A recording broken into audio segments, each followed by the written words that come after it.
This is the Expert and the Idiot podcast.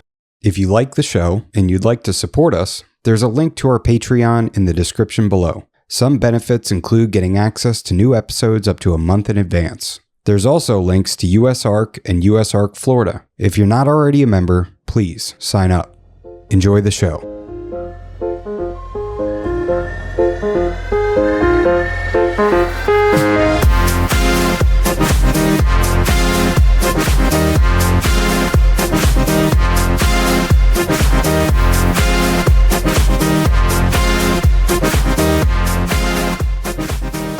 Welcome to episode 45 of The Expert and the Idiot. Today I'm talking to David Kelley of Kelley Herptological. And today we're going to be talking about diamond pythons. We're going to be talking about how we had to reschedule this. We'll get into the pretty wild reasons why we had to reschedule at some point. That should be a fun story. You keep Chuckwallas as well, right? I do. They're actually out of camera here just because they, after I cleaned them, salted up their glass already this morning, so they look terrible. Oh, geez. Messy lizards, but they're great.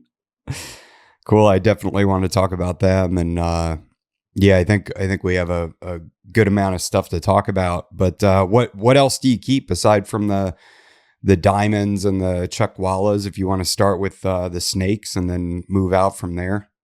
Sure.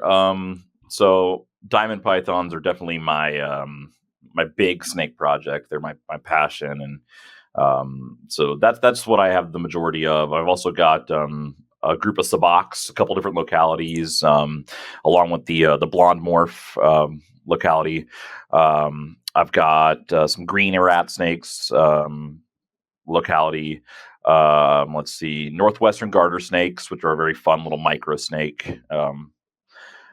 Let's see, I've got a lone jungle carpet. I no longer keep jungle carpets, but she got egg bound, and I didn't feel comfortable getting rid of hers. As she's just, we can get into that if you'd like to later. I kind of have an idea what I did there. She's just a pet. She's like 17 years old now, I think. So she's yeah, she can just live her life out. Rubber boas, I've got a couple different localities of them. Then jumping to lizards, northwestern alligator lizards, Madryn alligator lizards, the Chuckwallas, East Indian leopard geckos, Iranian leopard geckos, Tanzanian velvet geckos, a couple different Arizona night lizard species. I believe that's it for them. And then let's see, tortoises, Egyptian tortoises, pancake tortoises, marginated tortoises, Russian tortoises, desert tortoises permitted through U.S. Fish and Wildlife. Jeez Louise, dude. Then we jump to the salamanders. I've got large blotched Emsatina, Okinawa newt, Japanese firebelly newt, Kyushu locality, Chinese warty newts, Spanish rib newts, axolotls, which are on borrowed time here. They're going away. I'm done with them. Mm-hmm. Then I've got Azerbaijan newts. Why are you done with the axolotls? They're very fecund. They do great. I don't want to dedicate that much space and time to axolotls right now when I've got some other stuff that I really, really, really like. Okay. Pygmy newts, long-toed salamanders, Chinese firebelly newts, blue swordtail newts, and lastly, firebelly toads. That's about all I have these days. That's a lot, man. That's a lot of animals. Oh, and then snake-wise, I forgot the Christmas Mountain locality gopher snakes. So, okay, right on. So the diamond pythons, how are you keeping them? Like what enclosure size do you keep your diamonds in? Sure. The majority of mine are in 3x2x2s. I am a big believer in big is not necessarily better. It's all about what you can provide them temperature-wise and humidity and security-wise. It's a fault of mine that I'm way too much about efficiency. So if an animal is doing well, I just can't justify a bigger space if an animal isn't cramped. And all of my diamonds are pretty small. A medium rat basically fills them up. Really? For about, I'll feed them a medium rat every 4 to 6 weeks in the off season. So not exactly big snakes compared to some of the big 7-8 footers you'll see. I've got one animal in a 36 inch by 18 by 36 inch. Mostly as an experiment. I wanted to give it a bunch of perching options and see what it would do. Yeah. And how's that going? Doing great. Doing great. During the summertime, mostly on the ground, and the minute the wintertime starts to hit, you'll just see him kind of make a pattern of going up and down the branches and warming that head up for a little bit, and then slowly bringing the rest of the body up into a coil underneath the heat lamp. You think that's just what do you think is driving that behavior? Just temperature regulation? Yep. Just the temperature regulation, getting the initial, like the brain and the arteries and the veins at the back of the head warmed up. And then once that starts to kind of get up to temperature, just bringing the rest of the body up and begin looping around and begin warming everything up at the same pace. You'll see it with just about every diamond that you give overhead basking light to, which I'm not one to tell people how to take care of their animals. That is an essential, I would say, for adult diamonds, overhead basking, and not over radiant heat panels, basking lights. Okay. They, it's a different not infrared. Yeah, infrared. It's a different infrared spectrum. It heats the animals up faster. The animal is able to get up to temperature faster and then go back to its hide and rest for the rest of the day. It's not just sitting there trying to cook itself underneath a radiant heat panel, which is IRC, which is very surface level, as we know, and takes longer to get up to the appropriate temperature, which I think for any other snake in a more tropical or moderate environment is no big deal. But when you've got a snake whose entire existence is get up the temp as fast as possible, and then get back to your hide box, I don't think it's ideal. So basking lights are definitely the way to go, in my opinion, for an adult diamond python. After that, it's just I'll adjust the temperature, the lights to the daylight spectrum here in Kansas. In the summertime, it's like 14 hours of daylight. Wintertime, 7-8 hours of daylight. I have the smart timers that I've played around with, which have been very helpful. And yeah, that's the gist of it. Aside from that, every animal, whether male or female, has a hide box with moss in it, and yeah. How do you feel about UVB? I don't find it necessary. They're getting all of their nutrition from whole prey items, and if you want to provide it, go for it. I'm not going to tell people not to. I just don't think it's necessary in the long run. But you feel pretty strongly about the actual heat lamp itself. Yeah, I mean, back in the day, there was the idea that UVB was the reason that diamonds were dying so young at about 7-8 years old. That didn't really fix anything when it was provided. Temperature seems to be the biggest thing about a diamond's health, allowing them to get down to those cold temperatures and then allowing them to kind of have an off season of feeding and breaking down all that extra fat and just coming out of winter stronger and better for it. So what are you doing feeding wise on season versus off season? So in spring and fall, I do a much more traditional snake feeding. We're talking maybe if you're a month, I'll do a medium rat every 1 to 2 weeks. And then at the peak of the summer, I drop it down to every 4 to 6 weeks. And then springtime, summertime, fall, I ramp back up with for about 2 months, I'll give a medium rat every 1 to 2 weeks. And then once we get down to wintertime, around Thanksgiving, that's just my arbitrary time set. Generally in Kansas, that's when we're finally getting properly cold. No more feeding until March, April. Okay. So that's a pretty decent span of time there. And how is their body composition with that span of time without food? They come out of winter tough, built. I mean, you can feel the muscle in them. Mm. Uh, and I, talking to the guy I learned from, it was my understanding, and I believe his as well, that we feel that winter break is basically them breaking down all that extra energy and turning it into muscle. Mm. And you can feel it in a diamond python that's well conditioned. In the wintertime, if you touch them, it's like a rock. They are built. Mm. So I think it's beneficial for their musculature as well, whether that's tightening their muscles to kind of help uh, maintain their temperature in the wintertime. I know Gary Valle had documented at one point a proven male diamond python shivering like a female on eggs to Really? generate body heat. I have not seen that, but Gary was very well. He documented everything and he kept pretty meticulous notes. So I trust that, and it would make sense for an animal to be able to do that lives in their environment. So long story short, they come out pretty built and looking pretty good. Nice. That's awesome. So what about, how do you feel about lineage? Like how important is lineage to you, knowing the animal's history and all that, or its purity and the line that it comes from in that regard? It's very important to me, and I want to be able to trace everything back as best as I can to Australia.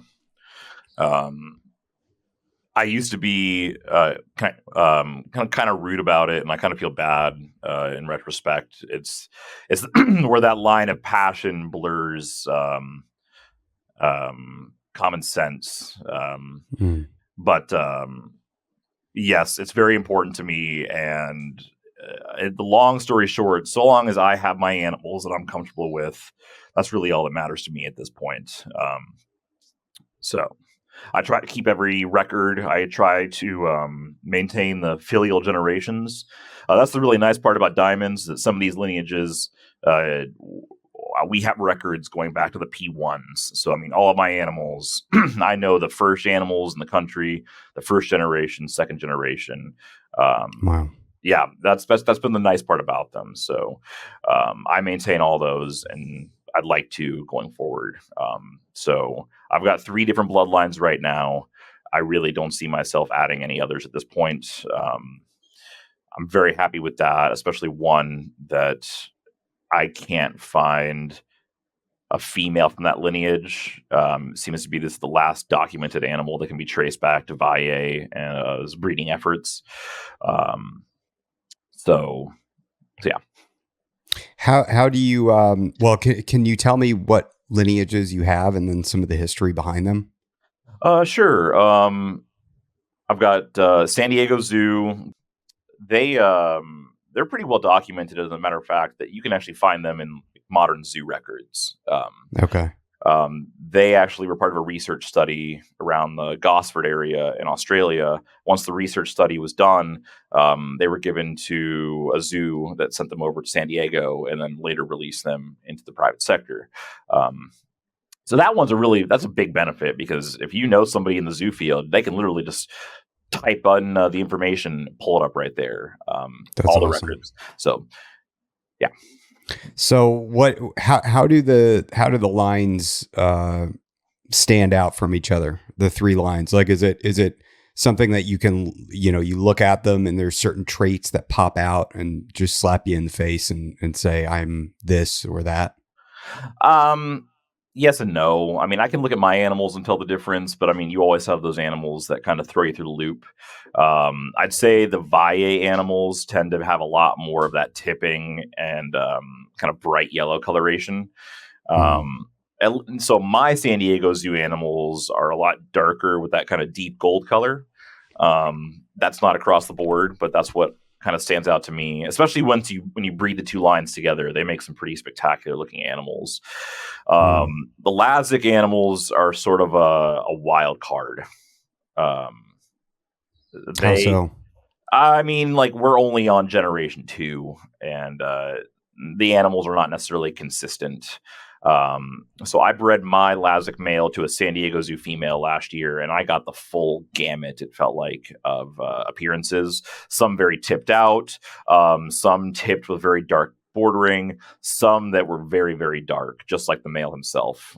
That's incredible. But I also bred him to a very dark San Diego Zoo female. So, I mean, the idea was to match his appearance, but I can't say whether she's influencing it more or less. And when you look at the adults, I mean, the original female, she was black and white. I mean, Casey posts photos of her fairly often. And then the two offspring that Valle got were that typical kind of yellow gold color with some nice dark bordering around the rosettes. And then my animal's black and white. So yeah, it's just sort of not consistent at this time. Are they kind of like chondros in a sense that if you're really line breeding them for a specific look or trait, that you kind of need to keep them for a long period of time to see what they end up turning into? I don't know if anybody really knows that question because there hasn't been a lot of long-term selective breeding of diamonds. It's been, for the longest time, just maintaining the lineages. So I think if people want to selectively breed them, there's going to need to be a lot more documentation and record keeping. As of right now, a lot of it is just trying to make more diamonds.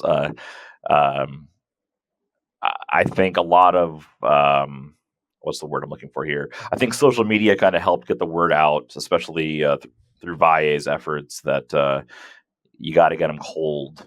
And if you don't get them cold, you're never going to have that full success. And I still see people struggle with that. And that's not to knock them. It's just counterintuitive for a python to need to go below 60 degrees. And I think it freaks people out, understandably, if you're coming from the world of carpets.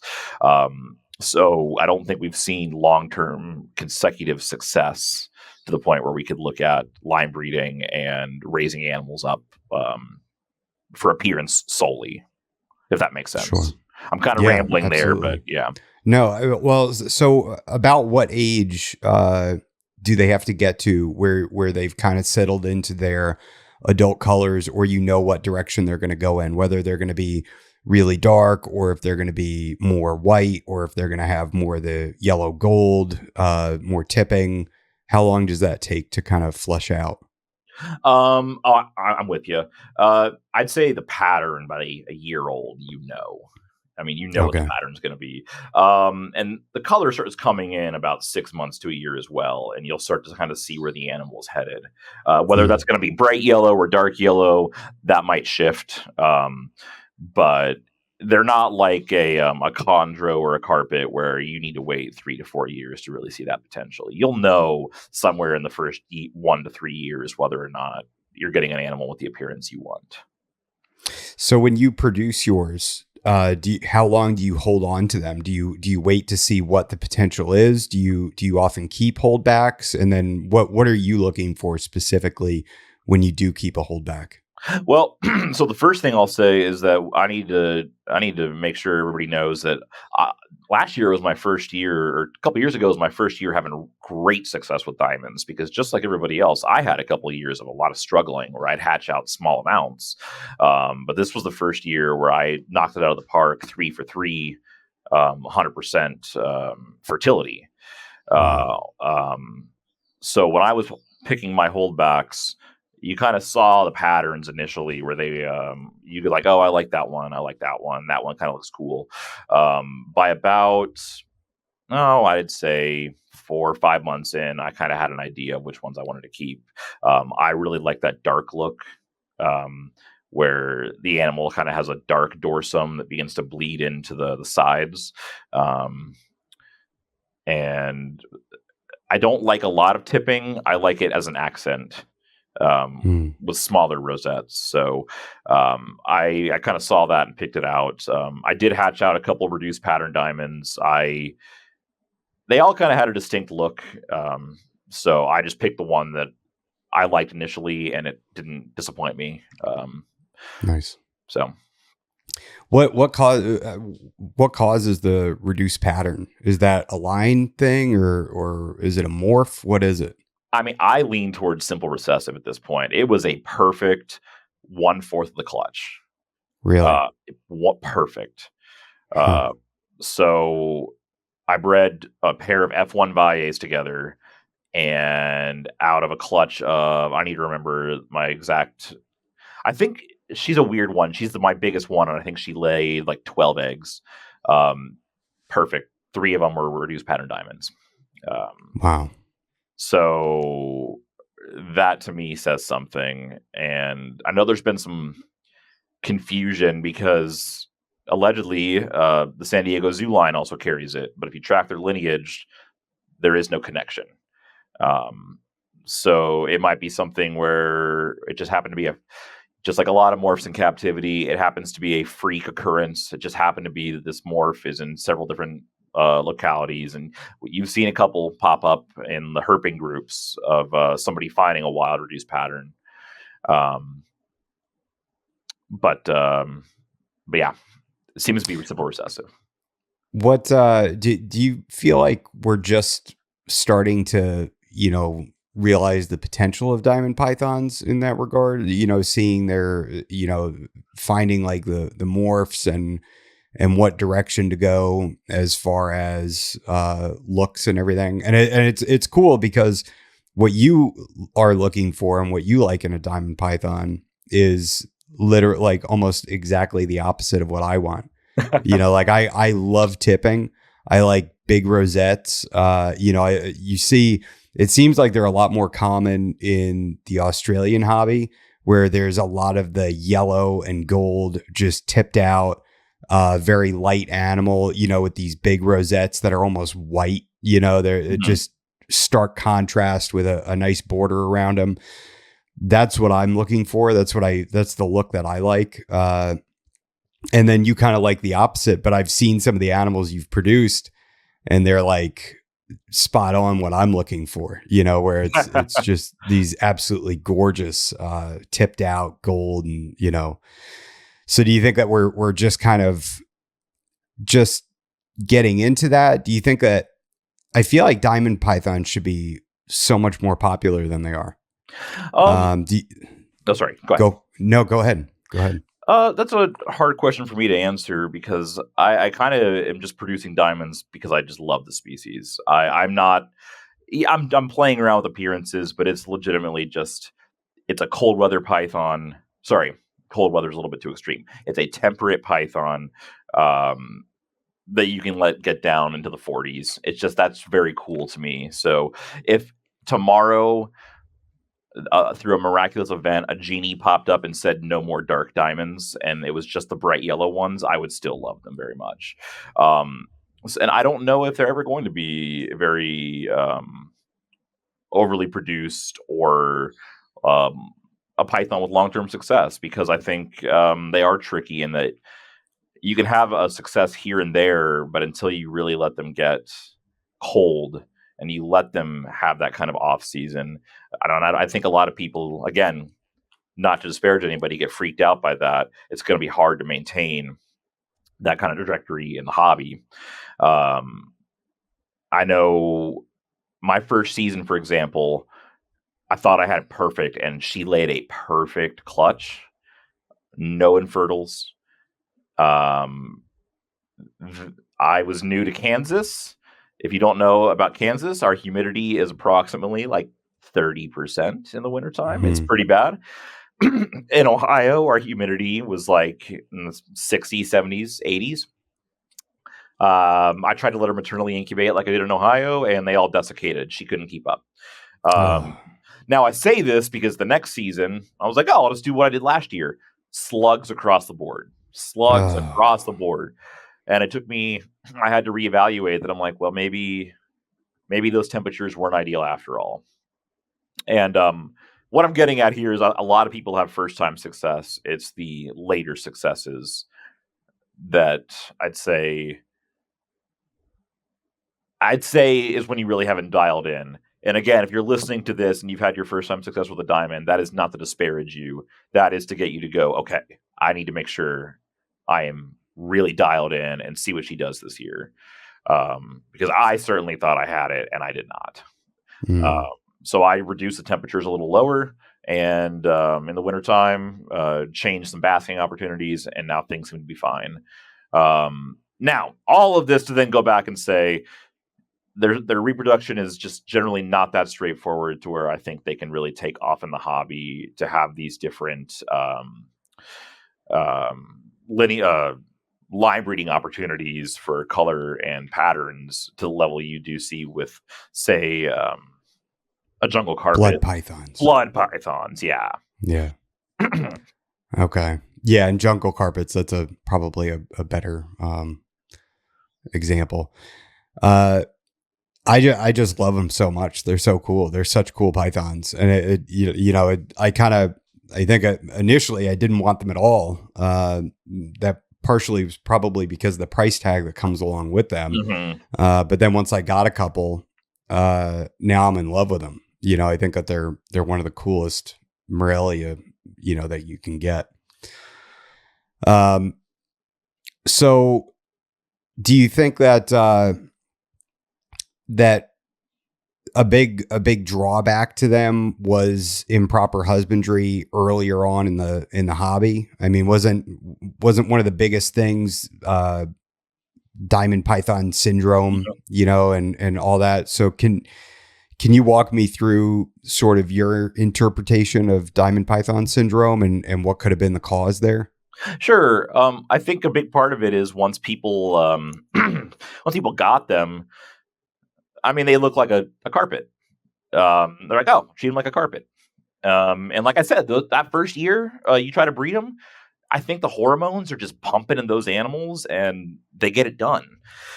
But then they just fade pretty fast. Their musculature would go down, and you have a dead snake by about 6, 7, 8 years old. And I think it just simply is that the metabolic clock was burnt out on them. They were kept at too hot of a temperature year round.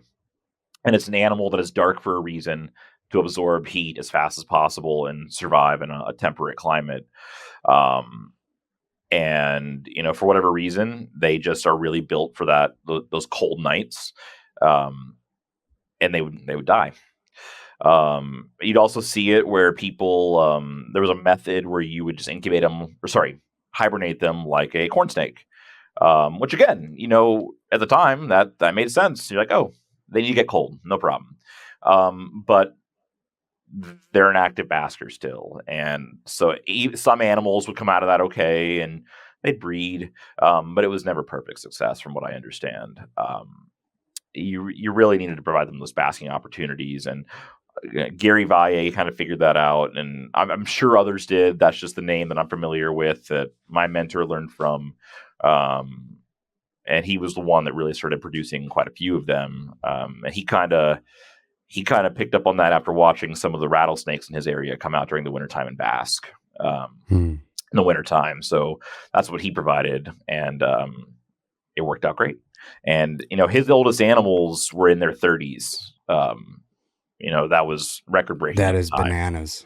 That's awesome. So I think his ideas and methods have proven themselves, and mine are all in their teens right now. So I mean, they've already broken the typical 6, 7, 8-year-old cycle of the diamond python syndrome animals. So yeah, I think looking back, we can simply say it was too warm too frequently. So when would you recommend you start cycling them and giving them that long span of time with no food from, whatever we'll say December to March, and then also, so you're cutting food out, then you're dropping the temperature at night to what do you drop your temperatures at night, and do they have any ability to warm up at night, or is it just cold and then they get basking during the day? So to answer that question first, I open up my windows in my basement, and generally it's about 45, 48. No heat at night. The minute daylight hits, the timers kick on, they can bask during the daytime, and then they go back out at night. They do occasionally see nights in the 30s. That is not a temperature I think you need to strive for. Does that make you panic at all? It did one year. Again, I've told the story before. We had a really bad snow ice storm a couple of years ago, and we were running around in a panic. I thought I had closed all the windows in the basement. What do you know? I left one open accidentally, and I came down to a dusting of snow over one of my diamond enclosures. Oh my God. And I was freaking out. I was temp gunning. It was 33 degrees, 32 degrees.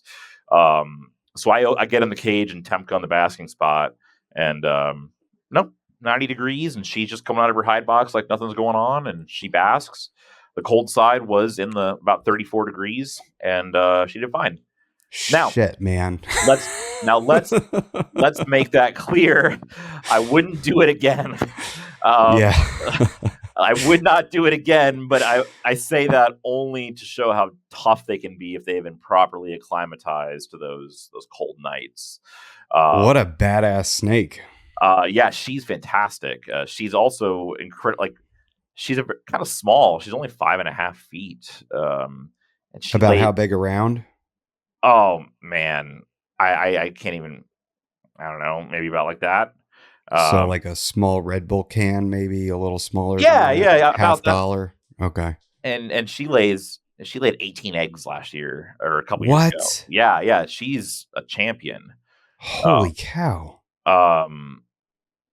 But so for the juveniles, I'll do a softer cooling, just give them access to the 50s at night. Okay. And I will cut feeding, but because of where I put them in my basement, they'll have a couple more months in the 60s at night compared to the 50s. So I'll just feed sparingly during that time. And then once it starts getting cold enough, I'll pull it and just let them go 2 or 3 months without it. And we're talking animals that are under a year old, or is this at what age? Sorry, a year and over. Okay. So that first year, you're just doing the regular, every 2-3 weeks, something like that. Give them a feeding. Yeah. And then, okay. Go ahead and fill me in. Their first year, I just gave them food every 2 to 3 weeks, depending on temperature. If it was in the 60s, I just fed them like normal. If it got colder than that, I would give them a week off. But they were also being kept their first year in rack systems. I do not recommend doing that going forward. After their first year, get them into something that can cool off at night. But I just treated them like a typical snake that first year, giving them quail and hoppers on a fairly frequent basis. Okay, now walk me through that. So what temperature did you have in your rack system for that first year? No problem. I had a basking spot of 88, 89, and I would let it drop maybe 5 degrees at night. And then the cold side would be somewhere between 60 and 70, depending on the day. Okay. And is that what you're actually temp gunning it at, or is that what your thermostat is actually set to? That's what I'm temp gunning. Okay. At. Yeah. Okay. So what are you setting your thermostat to achieve that temperature within the rack, within the tub? It's an old Helix thermostat. I set it to 89 degrees, and it's they're those little pencil box rack tubs. Okay. Baby diamonds are so small that I let them live in those for a little bit. Sure. Okay. All right. All right. Cause I got mine in a rack system right now. And I have every intent of moving them outside as soon as possible. Like as soon as they have enough size on them, I want to put them into an outdoor enclosure. And what I would like to do is get them out in the spring. So that way they go out when the weather is, the most stable, Sure. where I'm at in Florida. And then they can kind of experience the heat of the summer, and then they'll start going into the cooling of winter. And I mean, right now we're getting down to 40 at night Okay. right now outside. I just had Tony Dorer on, and he was saying that he's got coastals and diamonds outdoors and outdoor enclosures, and he has a heated hide box with a radiant heat panel, so it's like 80 degrees in there all the Okay. time. So at night they can go in there and warm up if they want. But he's actually observing his coastal coming out and hunting in like 40-degree weather, which is just crazy. Uh, so that's kind of the thing that I'm trying to figure out, if I want to give the diamonds a heated hide, or if I just want to let them, let them deal with it and just keep an eye on the forecast. If it's going to get down to below 40, then maybe bring them in or offer a heated hide box, something like that. What are your thoughts on that? Yeah, that's hard for me to say because I've never experimented with outdoor snake keeping. I've only done tortoises. I will say, based on my animals, if they're active in hunting, I don't like that. I want them to be maybe 5 degrees cooler. I kind of want them to have that winter shutdown. Mm, I don't want their metabolism revved that far. So I would just watch the forecast. That's what I would do if I was in your situation. But if it's working for them, I mean, spectacular. yeah. I have no experience with that form of keeping for diamonds. Yeah. Yeah.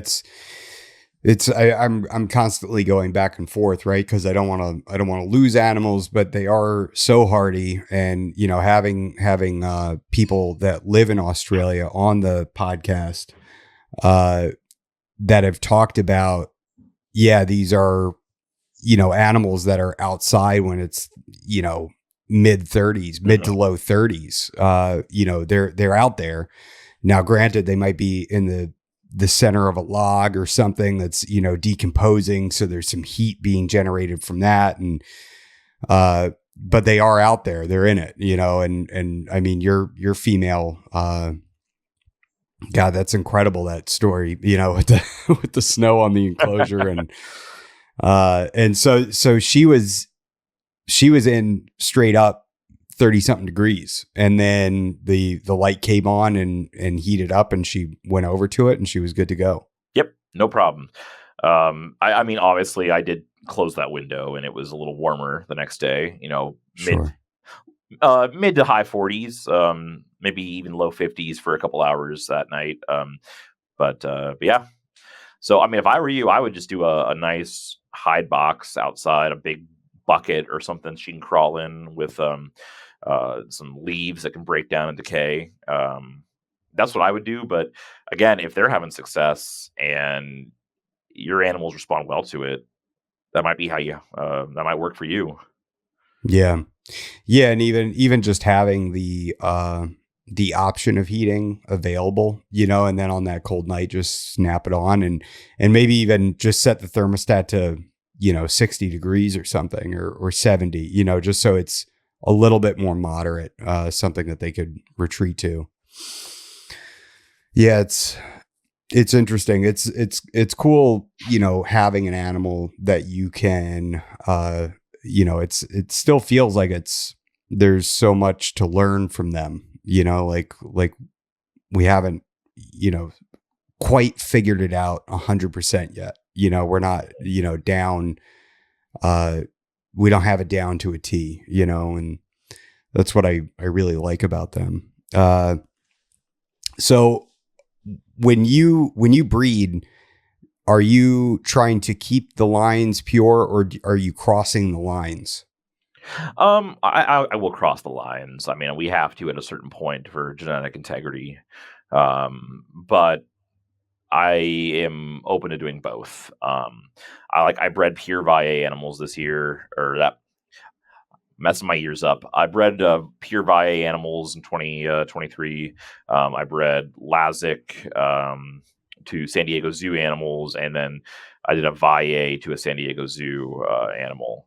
So I have no problem doing either. My biggest thing is just making sure we're maintaining the lineage of the animals as they're being intermingled. Sure. What are some other lines that you know of that are not as well documented? Are there any that come to mind? I'd say one that I haven't seen a lot of for quite a while is the riverbanks animals. I know the biggest thing about them is they're pure animals, but there was a lot of there was no real record keeping with them, so we don't know which animal it was which, what filial generation we're at, how inbred are we, that kind of thing. And then um, the others, there can be some purity debate on, and I want to refrain from doing that just because I've done it before. I've done it before when I was younger. It's nobody wins in the end. It's not fun for anybody, and it's just not. It's just not worth it in the end. Yeah. So yeah, I mean, and I appreciate your more nuanced perspective that you've at least, that you have now, where basically it's important to you, right? But you're not going to be the diamond python police and try to push it on everybody else. Yeah. I mean, sometimes passion gets the best of you, and then you get older, and you're like, "What the hell is the point of all that?" And it's what's in your basement that matters, and that's my mantra these days. And every once in a while, I'll fail, and I have to take a step back and go, "What am I doing?" Like it matters not in the end. In 100 years, our online records of diamond python lineages.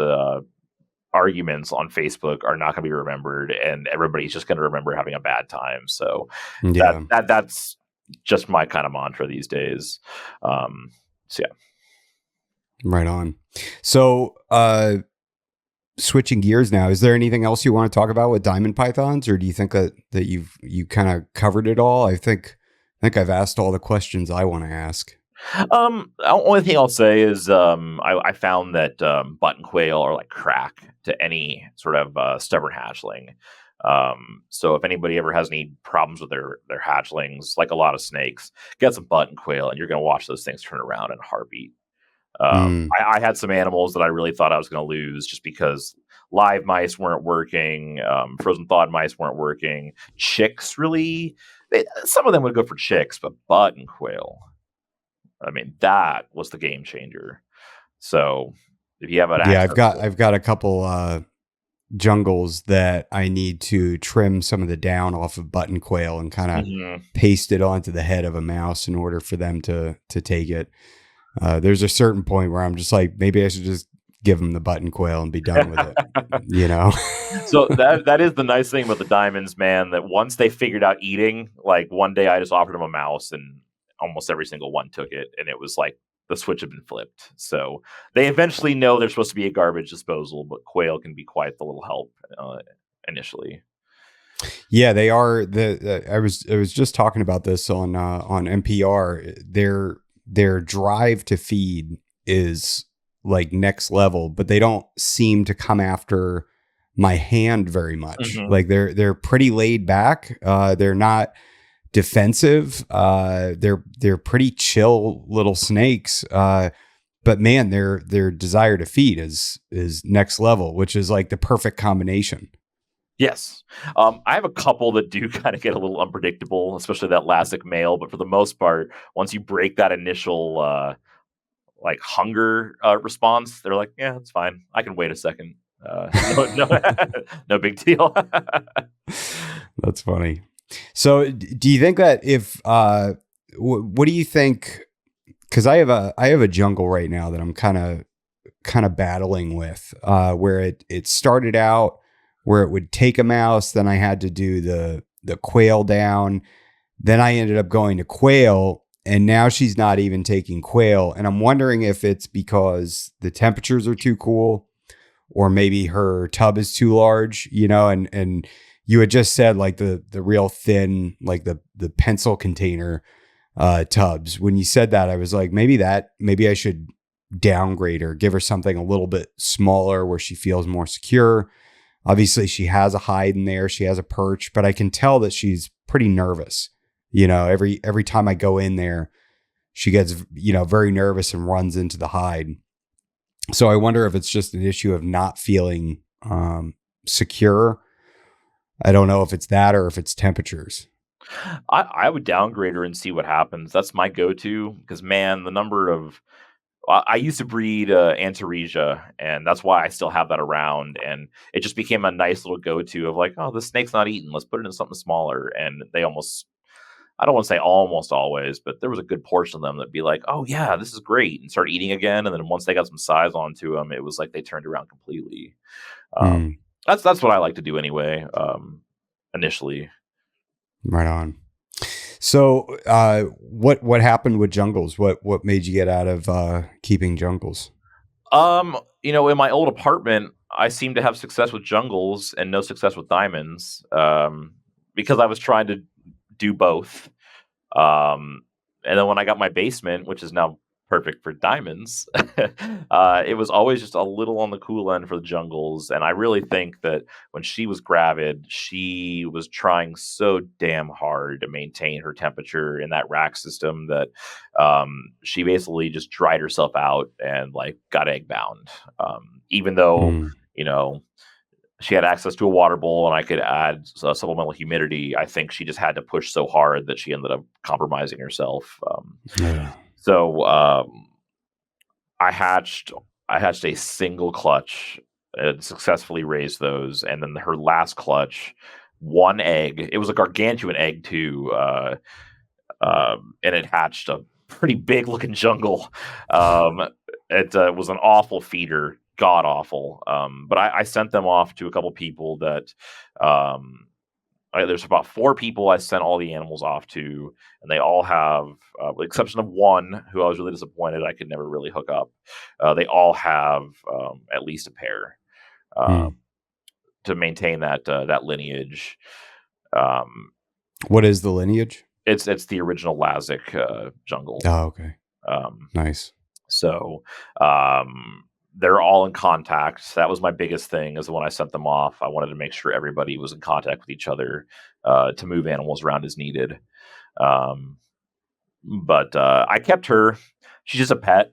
I was actually visiting some family. I had a sick relative that I had flown to Ohio to visit the week it happened. So, my girlfriend's driving back and forth from Kansas State University to our house with the snake. And, after all of that effort, it's just like, well, we're not going to just give her away as a pet. We'll just keep her. And our goal is to get her a display cage, and I've continually failed to do so. So I think that needs to be a priority for 2025 is get her in something that she can just live out her days and retire in.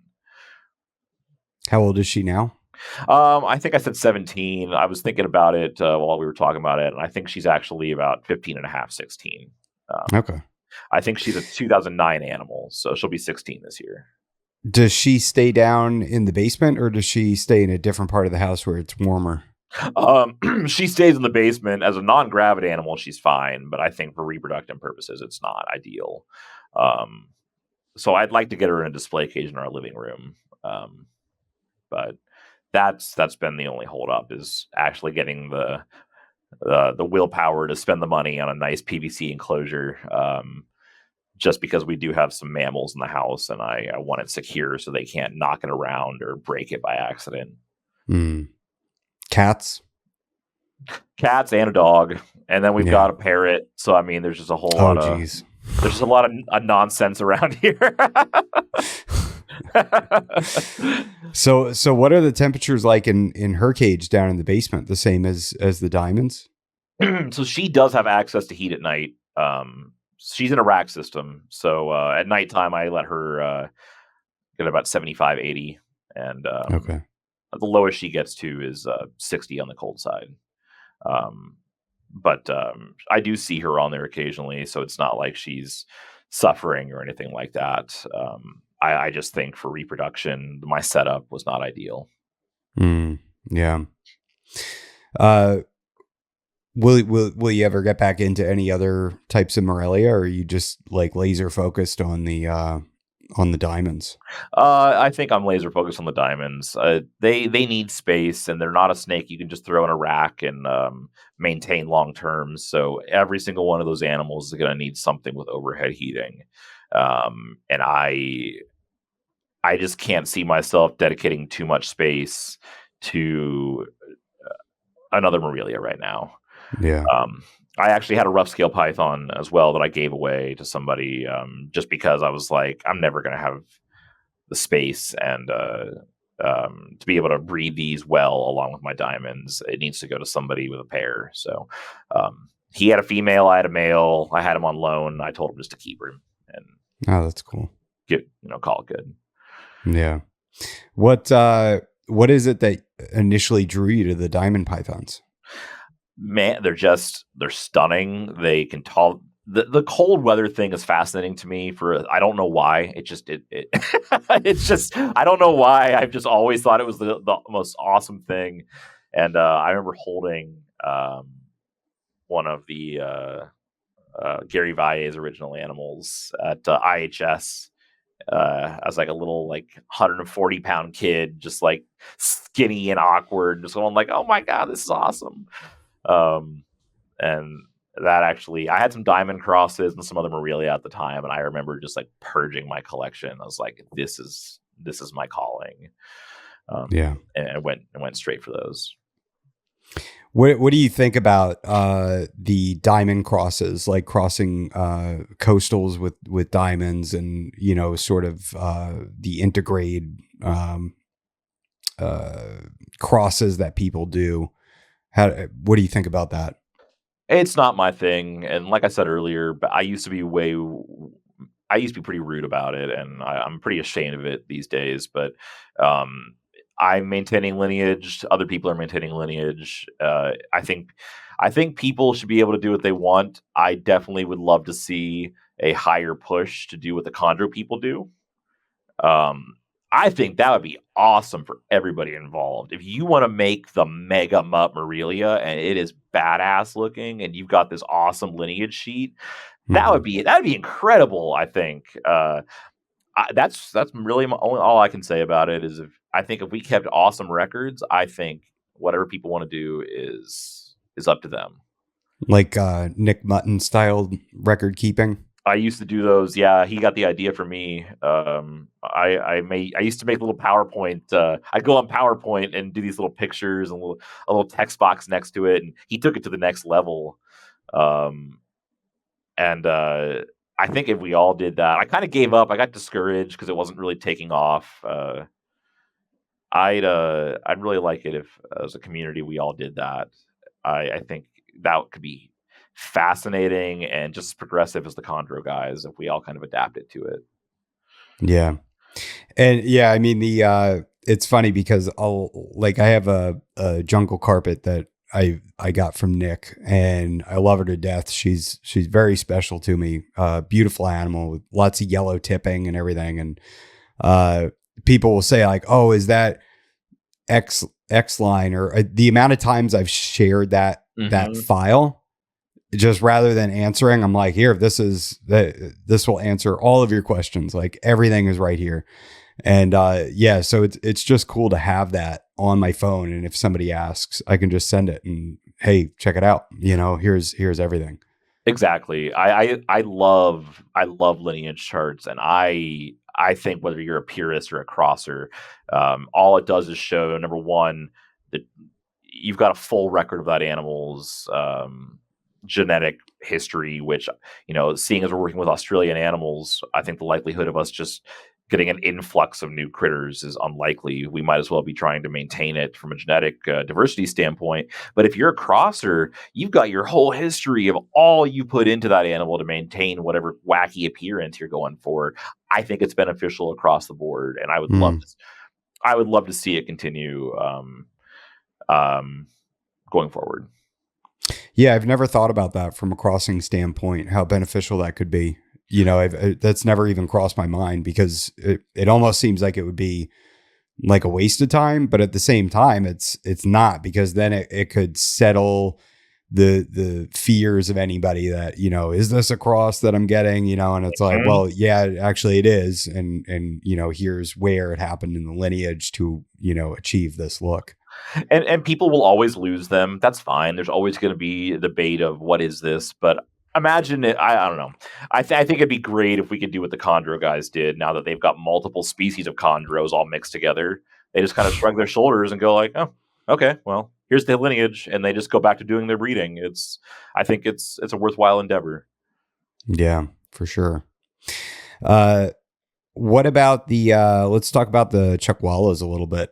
Sure, change gears over to lizards. What I mean, they're super cool and they're very uncommon in the hobby. I mean, I'm not sure if there's any on morph market right now that are captive bred. Are you breeding them? What drew you to them? And then we'll get into kind of how you care for them and everything. Yeah, no problem. I'm a zookeeper by trade, and I have a male Chuckwalla that I was introduced to 7 years ago when I got the job, and he was just awesome. I mean, like he'd crawl on my shoulder when I was doing daily cage maintenance and just like eat out of my hands. I was like, this is a this is a phenomenal animal. Why aren't people working with these? And I made some contact with some guys, and I want to say it was 2023. I was like, man, I want those, and I was selling a guy some zebra skinks, and I told him I like Chuckwallas, and we kind of made a deal. He's like, okay, I'll get you some, no big deal. So I've had them only for about 2 years now. It's not a long-term thing, but I just found them very personable and fun. And I've now got 2 pairs. I produced a clutch last year for the first time. Nice. So I maintain my animals in the 36 by 18 by 24 inch exoterras, and then just a bunch of stacked tile, roof tiles, some of those double hard-sided tiles that you can get at Lowe's, and just something they can basically jam themselves into and inflate up and become impossible to pull out if they want to. And their substrate is a mix of sand and soil. I do in the springtime. Phil Leets, I asked him for advice because I felt like I wasn't. My female that first year bloated up really huge and nothing ever came of it.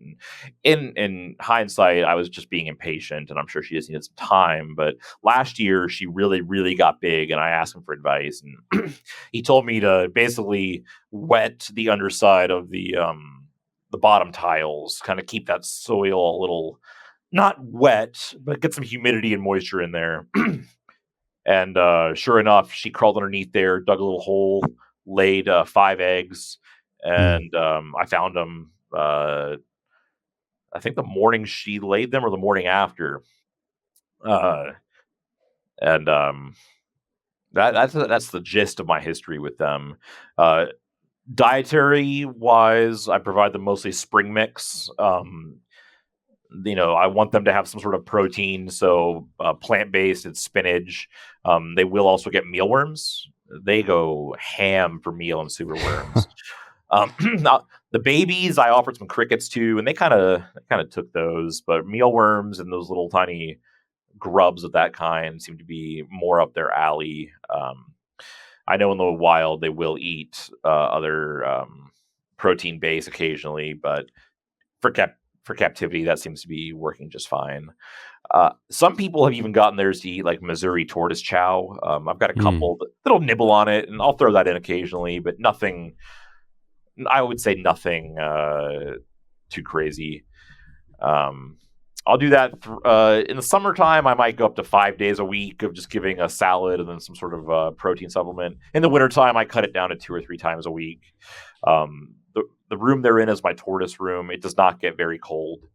It maybe gets down to, at the very lowest, 65 degrees. So nothing extraordinary. And that appears to be enough cooling for them. I know enough that they get a little breeze coming through, but not enough that they're not going in my basement. They're not going in a wine cooler. Yeah. So they do they lose all heat at night? They do. Okay. Yep. Aside from the jungle, everything in my collection loses heat at night. Okay. So once those lights kick off, they jam themselves up in their little crevices, and once the lights come on, it's like clockwork. Give them 15 minutes, and they're out there basking. I let them get pretty toasty. I have a 160 watt mega rays over them, along with a UV strip, so they're getting two sources. Wow. Part of that was I really wanted them to have those bright lights. I mean, they're from such a bright, hot area that I felt like psychologically it had to be better for them to just be blasted by that light sources. Can you tell me a little bit about their natural history, where they come from, and kind of what their terrain is like? Sure. So they're found in Arizona, parts of Utah, parts of Nevada, and what's the word? Southern California. Okay. They can vary wildly across their range. I think everybody's pretty familiar with the redback chuckwallas. That's what you see a lot of. But if you're bored, go on iNaturalist and just start looking at these different populations, and it is wild what you can see. There are some that are almost completely black, like these big males that are very black with red and white mottlings down them. There's some so I have a redback pair, and then I've got they call them the granite pair. They're white with little black speckles kind of intermingled in, but predominantly white with a black head and black forearms. So they are living in these big rock escarpments in the middle of these desert kind of grassy areas, where they will jam themselves into the tiniest little hole, and that is their entire defense plan. Run out, bask. Oh no, I'm scared. Boom, run back in there. And they will just kind of go deeper into those crevices as need be to maintain their body temperature or escape a predator. As a matter of fact, the old collectors of them, to get them out, would actually poke holes in them, and or set or pour gasoline into the holes to get them out. My God. Yeah. Nowadays, we know lizard nooses are the better way to do it. Yeah. Just be very slow and patient. I have never caught a chuckwalla in the wild. That was my goal for the past, the winter of 2023. I was in Arizona, and I begged my friends to take me out there and give it a go. Maybe there's a male that just needs some heat. And, it was still pretty toasty during the daytime, mid 80s some of those days. And of course the chuckwallas weren't out. And then I went to the Reptile talks last year around LA, and we drove out to the desert and did find some areas where you could find chuckwalla scat, which if you look at, holding the scat, you could see they were eating primarily dried grasses. It looked like a rodent turd of the way the plant matter was in there. Didn't find them, but found plenty of evidence they were there. And it's just these horrible granite boulders in the middle of the hottest, the hottest areas you can think of. I should say I'm a very cold tolerant person. So being dropped in an area that's, 105 is intolerant to me. It's nothing. It's not the most extreme place in the world, but it's pretty toasty still. That's generally where they're being found. If I'm told that they have a color pattern, and the males do, that match the rocks of the areas they're found in. I'm guessing it's because they're spending more time out there defending their territory, trying to attract mates. So they have to spend more time out there compared to the females. Yeah. Interesting.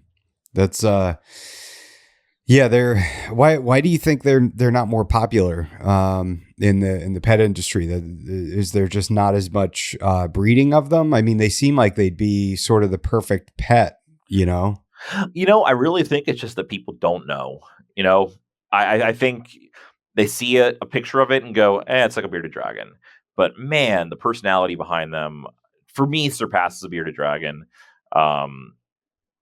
I just think that if more people knew about them, there'd be a very different story. And I'm sure there's also the fact that it's North American native, and there's always the idea of the grass is always greener. Mm. We always want to look for the more exotic compared to what we already have in the States. And I know back in the day, there was also a lot of wild collecting. There used to be commercial collecting for a lot of those animals, and Chuckwallas were one of them. But that's dried up. You can't really find commercially collected Chuckwallas anymore. Um, Okay. but if you go on groups, the Chuckwalla groups, it's constantly people saying, "Where can I buy a baby Chuckwalla? Where can I buy a baby Chuckwalla?" So I Yeah. mean, there's a demand, there's a want for them, and I think people just need to kind of take the plunge and see for themselves how awesome they are, and that'll suddenly start ticking up. Do you keep your male and female together, or do you keep them separate until it's time to breed? I keep them together. I did separate one pair my first year because that male just chewed her sides up. To me, Really? it looked like he was trying to breed her and she wasn't receptive. And of course, it was also their first year in captivity. So I'm sure that kind of just screwed Yeah. everything up with them because they've been absolutely fine ever since. Both pairs have been rock solid. Mm. Um, and I know a lot of people that have kept them that way. So I'm guessing it was a fluke and just the adjustment period to captivity that kind of caused that aggression. Um, Yeah. yeah, they'll sleep together, they'll eat together, they'll bath together. I leave them be, and she graced me with eggs. I want to say it was late summer last year. Nice. What do the babies go for right now? I mean, it sounds like there is a high demand, and there's not a lot of supply. So I'm assuming that they're pretty costly to get one. Yeah, it's been about 350 to 450.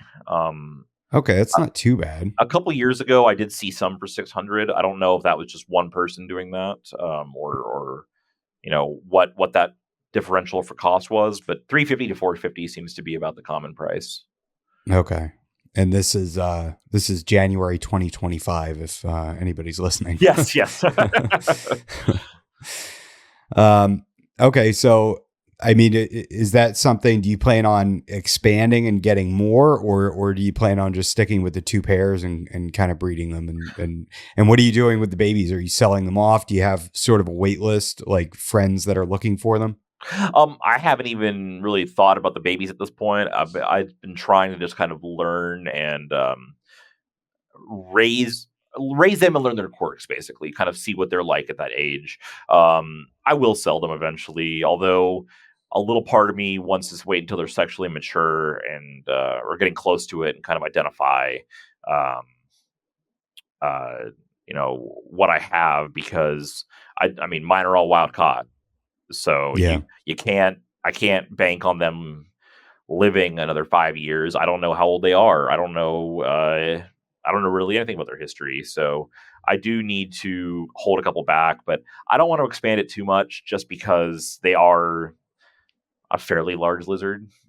Yeah. Large enough that indoor housing is going to be a problem. If I really wanted to get them outside because of how hot our summers are. I thought they'd do well, and if I could keep them outside year round, I'd probably add a couple pairs. But with my available space, I think the two pairs is what I'm comfortable keeping at this time. What do you think would make a better pet, a male or a female?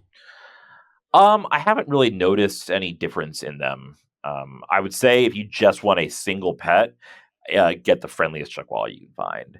Okay. If you're more discerning, the male's going to have the better color. The females are a drabber color overall, but I've got friendly animals of both sexes. Nice. So it's just going to come down to individual preference and what's available and how much color really matters to you. Do they make a good pet in your opinion? Are they pretty laid back and chill, or are they kind of high? Are they tense and stressed out? No, they make great pets. My wild caught granite male has never quite settled, but he also lived his entire life living in boulder fields. Sure. My wild caught females are incredibly tame and will eat out of my hands. And the babies literally meet me at the glass, like begging for food. So I mean, when they're adapted to people, they're phenomenal. Like I said, that one that I work with at work will run on my shoulder and like meet me when I open the door to get food. Um, Yeah. I think the biggest thing about them is people just need to acclimate them to their to themselves. And Yeah. if you raise an animal from a baby, I think you're going to have a lot of fun. How big do they get? Like full grown? Uh, well, I don't know, probably between 12 to 16 inches. Okay. And So I mean, very manageable. yeah, and a lot of that's tail. I mean, it seems like a big lizard when you hear that, but when you see it, you're like, oh, that's not that bad. Yeah. Yeah, it just seems like a no-brainer. Are they endangered or protected at all in out in nature? Or are they doing pretty well? Are they stable? From my understanding, they're doing pretty well. They have limited commercial collecting, and these states do now want you, if you are to collect, to get a hunting permit so they can regulate the collection numbers. But that's really the extent of it at this point. That's cool that they're regulating it like that. Yep. If you get a hunting permit in these states and you go to legal land, you're allowed to take a very small, limited amount.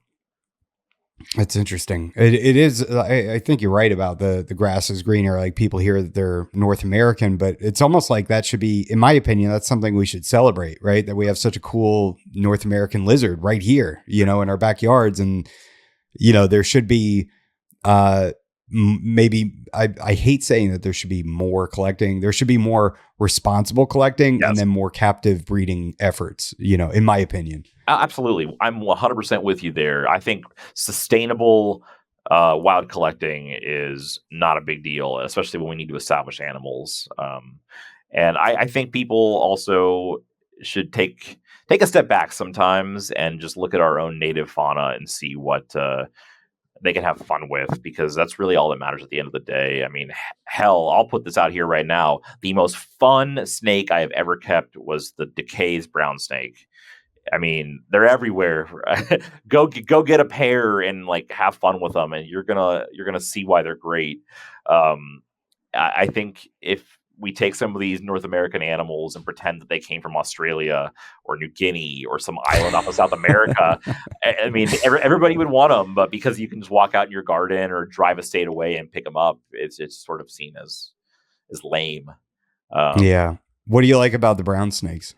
Oh, I mean, they're an earthworm specialist and slug specialist. I mean, they'll eat out of a bowl like a dog. You just chop up you chop up some night crawlers and they'll just like come out and take them. And I put a little micro basking spot over a branch, and mine would just perch on the branch all day. And then I'd put the bowl in, and they just come down and take the worms. And that's pretty cool. The only reason I don't have them anymore is because Kansas kind of changed their local herp laws, and they reduced how many native species you could keep without a permit. I just didn't feel like filing a permit for 5 Decay's brown snakes. Yeah. So I got rid of my Decays. But I mean, seriously, such a blast. Even my girlfriend, who's not much of a snake person, like really liked them and found them endearing. So were they, and you could take them out and handle them and all that? Not really a handling snake, but I mean, great display, and they weren't flighty when you would put the food in. You could do maintenance and they just kind of watch you. But yeah, they were phenomenal, and they bred for me a couple times. And I'm not including the year I got them. I'm talking consecutive for anybody that hears that.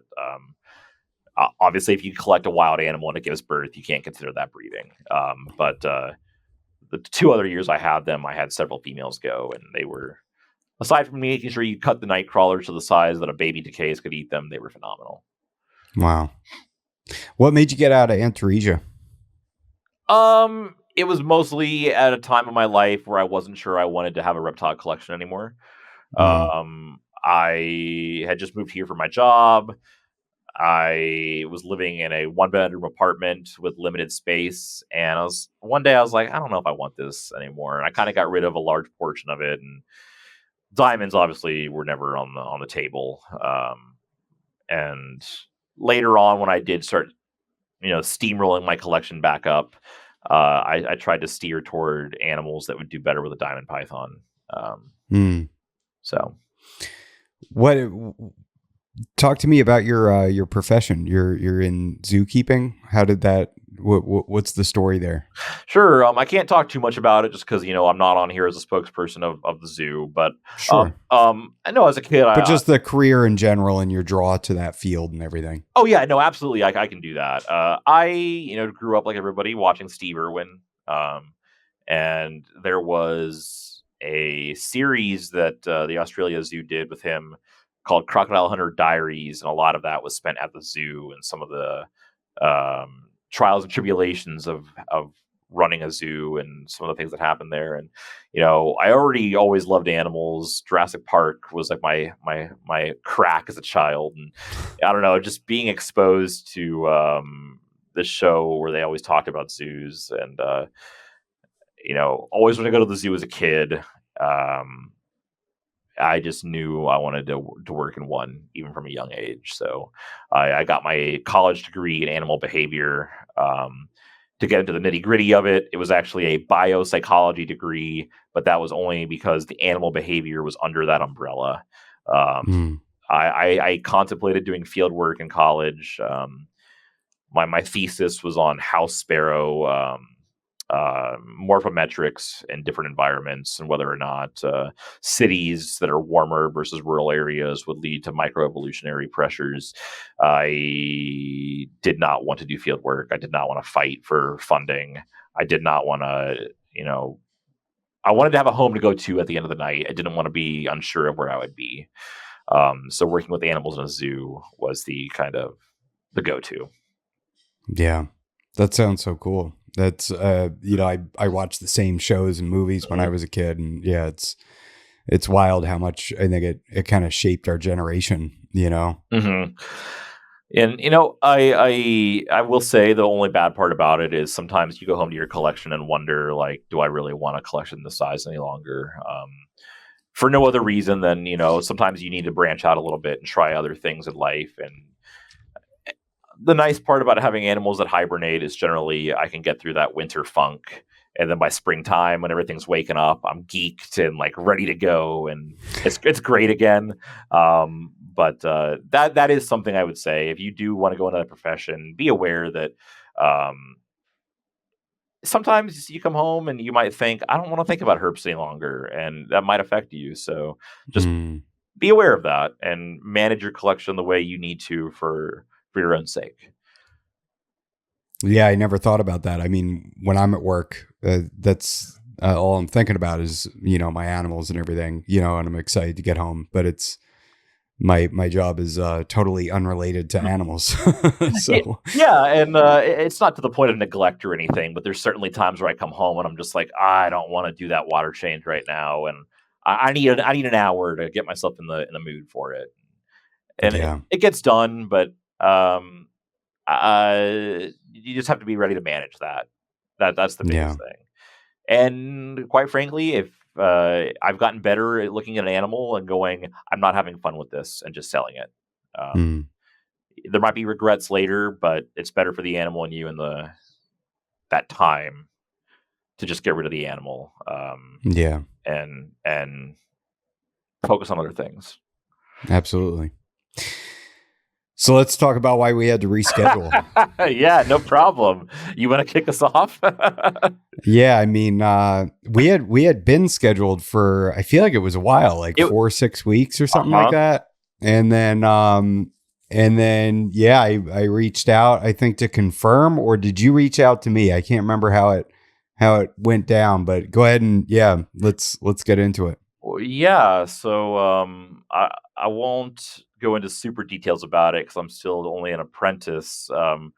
But I decided to get into falconry this year, and red-tailed hawks are kind of a dime a dozen around here. So when I got everything ready and got my inspection passed, my sponsor had told me, he's like, "Oh yeah, red tails.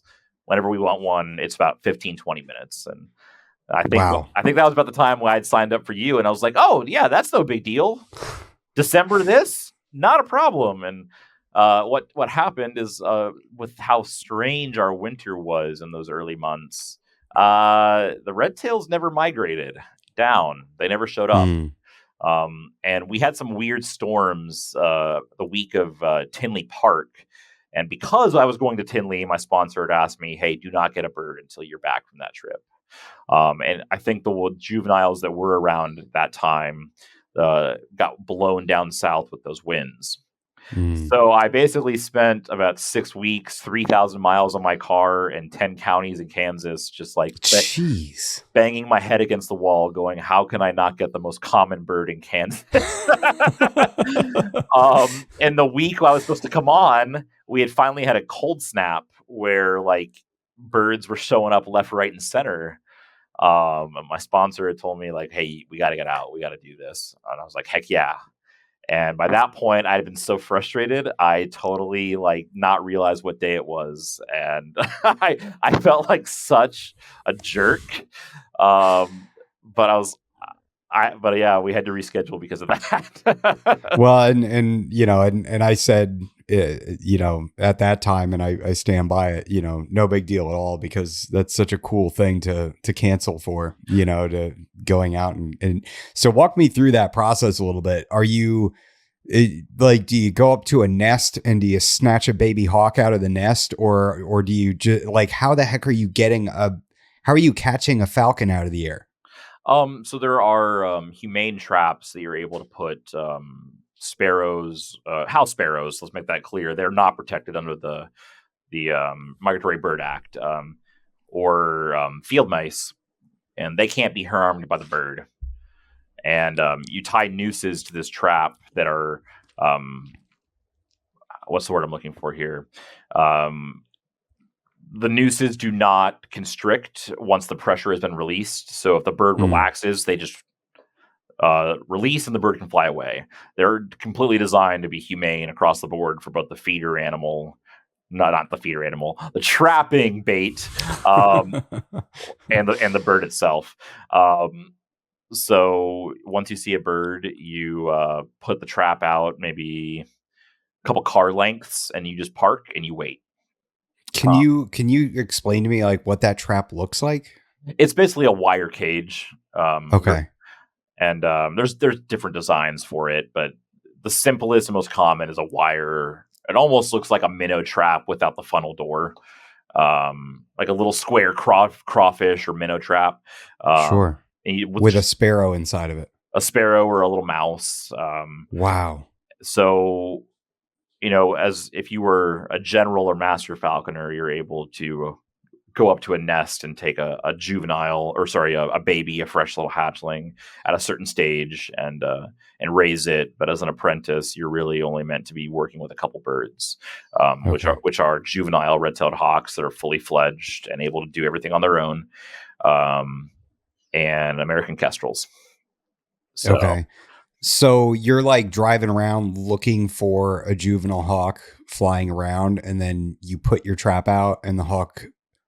I mean, what are the odds that the hawk looks at the trap and goes, "Yeah, I should go in there and get that"?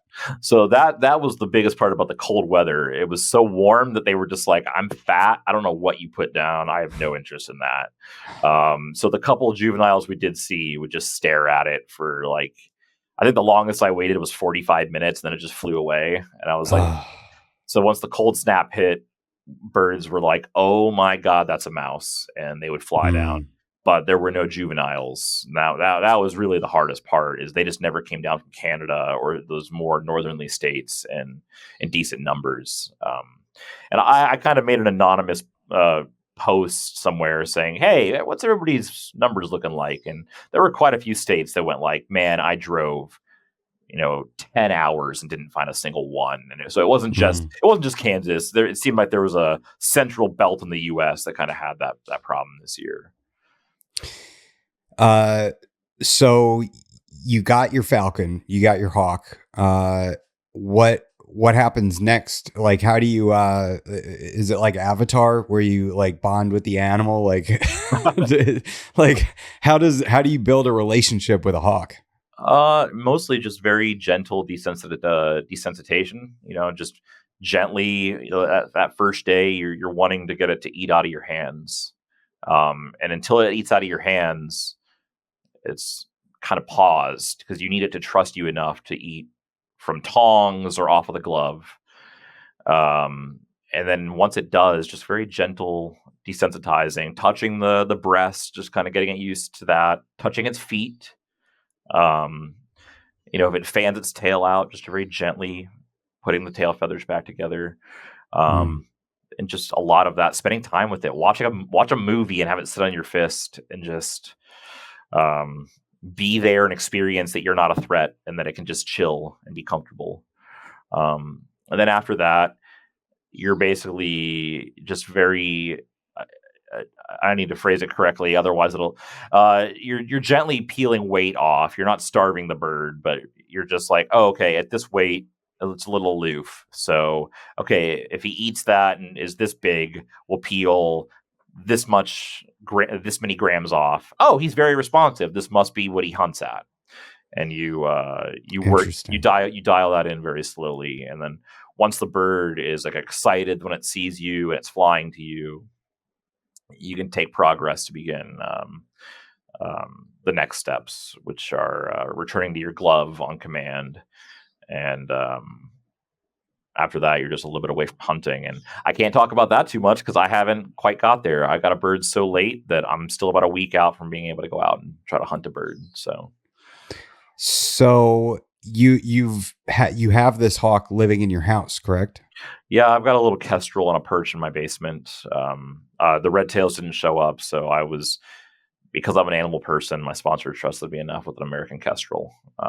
Wow. So just daily weighing twice a day, sometimes up to 3 or 4 times, and a gram scale, to the 10th of a gram for him and his food, and just maintaining that healthy weight for him. What are you feeding him, and how often? He's getting mice daily. Okay. Once now that I know what his flight weight is, I just feed him up to. He burns about 16 grams a day, so I give him 16 grams of food, and then the next day he's ready to rip raring to go. If the temperature gets too low, I micromanage his weight a little more, just because they do burn energy trying to maintain that homeostasis, and cold weather will rev the metabolism up. So I might need to give him a little bit of extra food here and there. Wow. That is so fascinating to me. And it's really such a cool thing. So he's not actually in a cage. He's just on a perch. He's on a perch. He is tethered just so that he can not just fly away, but it's at a safe distance where he can't hurt his legs. The cages are not necessarily a good idea because, a small bird like that could damage his feathers. So for a larger bird, there are, I built an 8x8 by 10 foot mew is what they call it, out in my backyard for a red tail. Okay. But for a little bird like that, it's easier just to provide a little perch that they're tethered to, so they can keep their feathers at a decent condition. And, so they're not just sitting there being lazy. There's exercises you can do so they can feel like they're flying and get that energy out there. You're not just, keeping this bird tied there without any movement or care or anything like that. So. And so how much time does this bird spend on or around you throughout the day? Is that, and how important is that? That first week, I would come home from work, take care of my animals, and then he was on my glove, like, until I went to bed. And it was just very gentle. Again, using my finger or a feather. We have chickens, so we just took a chicken feather and just kind of gently like touching him and getting him used to that desensitization. Because I've got to be able to get in there and help him, or like check his feet out and make sure he's doing okay. So nowadays it's mostly just training and exercise. And there are times on the weekends where, just because I don't want that bond to go away. I wouldn't even call it a bond. I don't want that recognition to go away. We might watch a movie and I'll put him on there and just sort of, again, gently touch his feet and keep him used to me.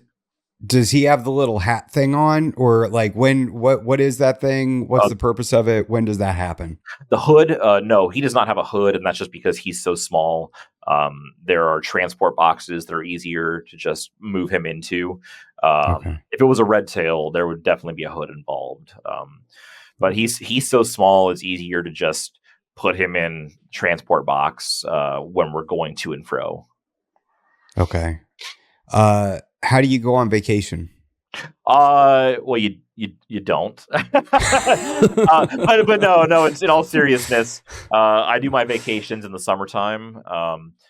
This is not a captive-born bird. I can just, at the end of the season, my sponsor has said you're not going to keep your first couple birds. You're going to train, you're going to hunt, you're going to release. So Fascinating. come probably April, May, I'm going to take the equipment off, and he's going to be free to go back to his life. Oh, wow. I didn't know that. There's a 90% success rate for animals that were falconry birds that are then released. So all you've really done is helped them learn, oh, here's some better ways at killing prey, and then you let them go back off. Now, in the summertime is when I do some work trips. I do some herping trips. So then I've got a couple months of that. If for whatever reason I did have a bird, I could just ask my sponsor or some other falconer to say, hey, can you watch my bird for 5 days? I'll be back, Yeah. Or, my girlfriend's a vet tech. She can just, if it was in the summertime, throw it a rat and be done with it. Because they're regrowing their feathers, so you're not really doing anything with them in the summertime anyway. Okay, so do people keep owls? Is that a thing? I mean, not really. They're not really falconry birds. They're okay. Yeah, I mean, they're so cool though. They're very, very cool. They're just not really great hunters. They're okay. Yeah, they're not great for for falconry. Okay. I didn't know that so the correct word is falconer, right? So I didn't know that falconers release their birds. Is that just in the beginning, and then like eventually you'll have like animals that you're never going to be releasing? Like that's your animal?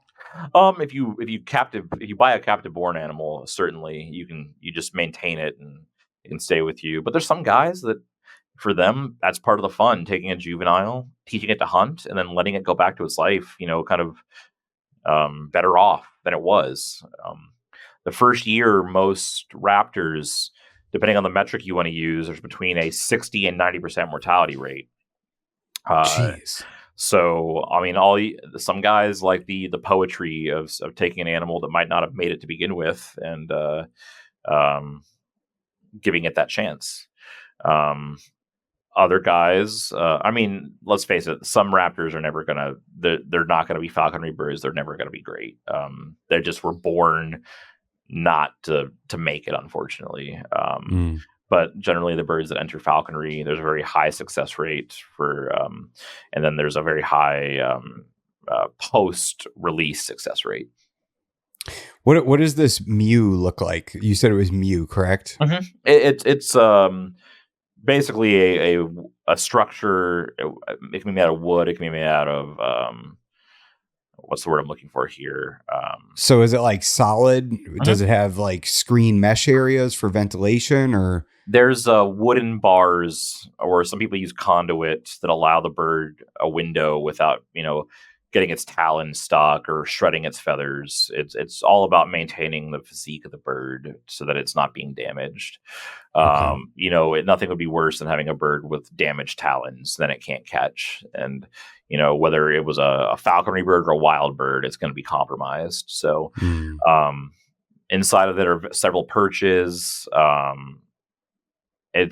I don't want to say basic, but it's really just where they're going to sleep at night. The majority of the time should be spent with you hunting and being outside.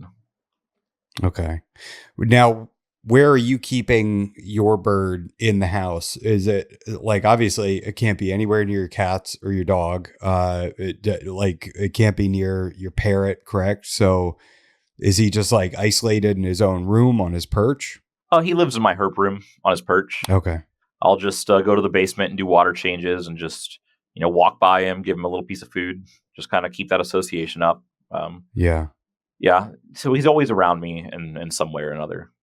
So are you doing exercises in the house where you're having him fly to your gloved hand from the perch or anything like that? Or is that all done during a specific time? No, that's part of the training I'll do. I'll have him jump basically vertically from the ground up to my glove. I'm 6'4", so I'll hold my hand kind of high above me and just have him go up and down, up and down. I mean, it's a small bird. He's only 89 grams at his flying weight, Wow. so he's not a big animal. So that's quite an exercise for him. And again, I should say I'm only an apprentice, so this is all like I don't want to sit here and say I'm an authority on this. I am learning under somebody. So Sure. if anybody's hearing this, like this is just the very basics of it. I'm not. There's no falconers that listen to this show. Trust me. I know, I've asked. I know. I want to make it clear. I'm not an authority on this subject by any means. I'm still learning. Yeah, no, I don't think anybody would think that. You're a very humble guy, and you've made that clear from the beginning about not that you're still learning and everything. How does one get into this? How does somebody become a falconer? Is there a lot of stuff you have to do with the state? And then when you're working with the sponsor, is that like a charity program, like a pay it forward thing, or is that are you essentially hiring somebody to sponsor you? So I wanted to do this since I was 16. There was a falconer on the old Aurelia Python forums that he posted up once his bird, and I was like, oh wow, that's really cool. And I was like, I want a pet falcon, and I asked him. He's like, and he did what I think everybody should say. He's like, it's not a pet. It's not a pet. He's like, it is a lot of work. It is a lot of exercise. There's a lot of training. The falconry is the sport of a hunting with a trained raptor, taking game with a trained raptor. And that kind of spooked me because I was like, oh, I didn't know. I'm sorry. And not toward him, but I'm just like, oh, I didn't think about it that way. And, I did some learning, and a 16-year-old kid probably doesn't have the maturity for it. Some do, and some do start at 16. And kudos. I knew I was not mature enough at that age, and just kind of let that die. Would that be like? Do you think that when a 16-year-old does that, do you think that that's because it's like a family thing? Like maybe their father, grandfather is a falconer or something like that? Some of it. Some kids are just super motivated, and they just push through it, and they know they want to do it, and they're great. I was not that kid. I was like, oh, I'm 16. All of this sounds really hard. I don't think this is the right time for me. And funny enough, a herper that went on a herp trip with us last year, he was a falconer. He's like, oh yeah, if we're gonna go to this place, I might come back with a hawk. And I laughed. I was like, you can't do that. He's like, yeah, I can. I'm a falconer. And we actually spent part of the trip talking about it. And I talked to my girlfriend about it afterwards. I was like, I think I want to do this now. We're at a point in my life where I've got the time. I've got the want. My grandfather and father were hunters, and I always wanted to be a hunter, but I just didn't like gun hunting. I just call me a baby. I just hated the sound of like my ears ringing, or even with ear protection. I'm just like, I hate this. It's very jarring. Yeah, it's not for everybody. Not for me. Anybody that likes gun hunting or owning guns, great. It was not for me. So the thought of doing a form of hunting was that I thought I could be involved in. It was exciting. So you've got to first off pass a test. You need to get an 80% or higher. So I studied my ass off. I bought the study materials. I made my colleagues quiz me at break and lunch times. I made my girlfriend quiz me, like much to her chagrin. Like right before bed, I'd hand her the packet and be like, "Quiz me." I made my sponsor quiz me, and what kind of questions are they? Yeah. Okay. What is another name for a duck hawk? And the obvious answer is be like, oh, well, it's some sort of hawk. No, it's a peregrine falcon. That's your bird is it's holding its foot up and it's ruffled. It looks dim. It's not responding to its typical training regimen. What could be wrong with it? And then it's a series of medical issues. It's fairly in depth because some of them can be incredibly easy. And then some of them can be incredibly complex that you need to take a second back and think about it. You need to know your bird IDs because, the last thing you want to do is be trapping the wrong bird and then be in non-compliance with the state. Get yourself a bald eagle or something like that. Yeah. That'd be a bad one.